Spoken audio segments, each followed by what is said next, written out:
The sun had not yet climbed high enough to burn the dew from the prairie grass when the rider appeared, a dark outline moving slow across the pale gold of morning. The horse beneath him carried the weight of silence, as if it too had learned to listen more than speak. Homer had ridden that same road for years, each mile a thread woven into his solitude. The ranch waited for him beyond the low hills, a patch of wood and dust that remembered every sound but laughter. He didn't expect to find anything new on that road. He didn't expect to find Mercy calling his name. The air carried the faint smell of smoke, thin and trembling like a secret trying not to be heard. He drew his reins and looked toward the creek bed, where a broken wagon leaned against the earth. The wheels were twisted, the canvas torn.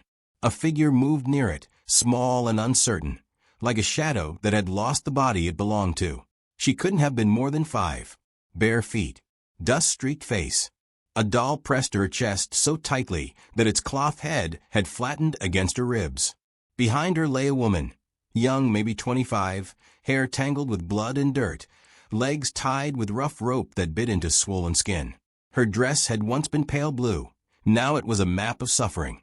Above them, nailed crookedly to a tree, a wooden plank bore the words burned into it by some cruel hand. She stole from white folks. Let her crawl. The wind pushed the sign until it tapped softly against the bark, a heartbeat of humiliation. The little girl turned when she heard Homer's horse stop. Her voice was small but steady, the kind that knows fear too well to waste time on it. They broke Mama's knees, sir, but I'll cook if you let her stay. She looked at him as though the whole prairie might judge him by what he said next. Homer didn't answer right away. He saw the woman's breath move shallow in her chest. He saw the child's hope balanced on a whisper. Finally, he dismounted, the gravel crunching under his boots like bones. "Get her on the horse," he said. His voice carried no flourish, only the weight of a man who'd seen enough wrong to stop asking who deserved help.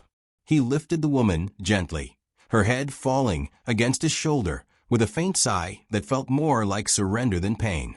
The child followed, holding the reins as if afraid the world might steal the moment if she let go. They rode slowly toward the ranch, the horizon bending around them like a promise too fragile to speak aloud. The sky turned white with noon heat, and every sound seemed to pause for them. The wind, the crickets, even the creek. The ranch rose from the land like a memory of better days. Faded wood, a porch that leaned just enough to look tired, a barn standing proud beside it, and fields that stretched until color lost its name. Homer carried Hazel. He would learn her name later. Inside, and laid her on the bed in the room his sister once filled with songs. He hadn't opened that door in years. Dust had settled like soft grief on the windowsill. Now sunlight poured through the glass, touching her bruised face as if blessing her for surviving.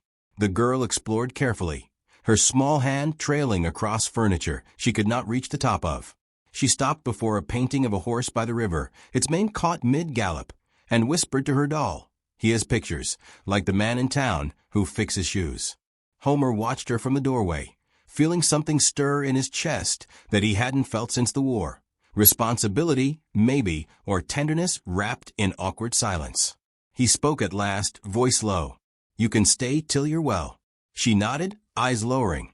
"Thank you," she said, and he heard in those 2 words the exhaustion of someone who no longer believed gratitude could change anything. Days stretched thin like threads pulled from old fabric. Morning chores returned to rhythm. Homer woke before dawn, fed the horses, mended fences. The child, Sophia, followed him everywhere, asking quiet questions. "What's that horse's name? Why does the wind sound sad here?" He answered when he could, but mostly he let silence teach her. She learned to pour water for the hens, to sweep the porch, to hum when she worked. Hazel cooked what little she could manage sitting down, her hand steady even when her body wasn't. The smell of cornbread and stew began to fill the house again, and sometimes Homer caught himself standing still just to listen to the sound of plates touching the table, the small noises of belonging. At night, after Sophia slept curled beside her mother, Homer sat by the fire. Hazel would sew or simply watch the flames, her face glowing orange and gold. He'd ask if her pain was less, and she'd nod, though he could see the truth hiding behind her eyes. She spoke of the town she fled, how she'd worked cleaning for men who never learned her name, how one night a locket went missing, and they decided guilt was cheaper than justice. They made a spectacle of it, she whispered. I crawled till I couldn't feel the ground. Her voice broke there, the rest swallowed by the crackle of wood. Homer didn't tell her the things he'd seen, the graves he'd dug for comrades, or the empty years after. Instead, he said quietly, "You're safe here." She believed him, not because she trusted men, but because his words carried the kind of stillness that didn't need proof. One evening, while the sun melted behind the hills, a rider came. The dust around his boots told of long roads and short tempers. Sheriff's man, by the badge half hidden under his coat. Looking for a woman named Hazel, he said. Stole from a merchant in Red Fork. Homer leaned on the doorframe, expression unreadable. Haven't seen no one by that name, he replied. The man's eyes searched the yard, lingered on the laundry flapping near the barn, then back to Homer's face. If you do, there's reward for her return.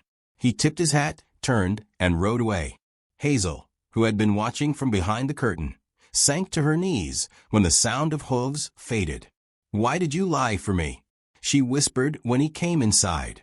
Because the world done you wrong enough. She pressed her hands to her mouth, tears slipping through her fingers like rain. After that night, something shifted between them. Not spoken, not even looked at directly, but present in every gesture. He fixed a brace on her knees with careful patience, his rough hands working as if he were building something sacred.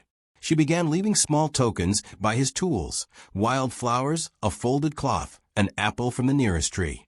Sophia drew pictures of them, stick figures holding hands under a sun too big for the page.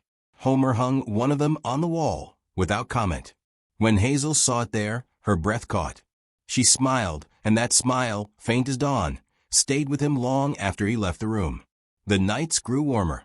Sometimes they ate on the porch, the stars wide and close above. The prairie hummed softly, and the air smelled of grass and forgiveness. They spoke little, but silence between them no longer felt like emptiness. It felt like language of its own. Once, Hazel tried standing without the brace. She managed 2 steps before pain folded her. Homer caught her before she hit the floor, his arms firm, his voice barely above a whisper. You ain't gotta prove nothin'.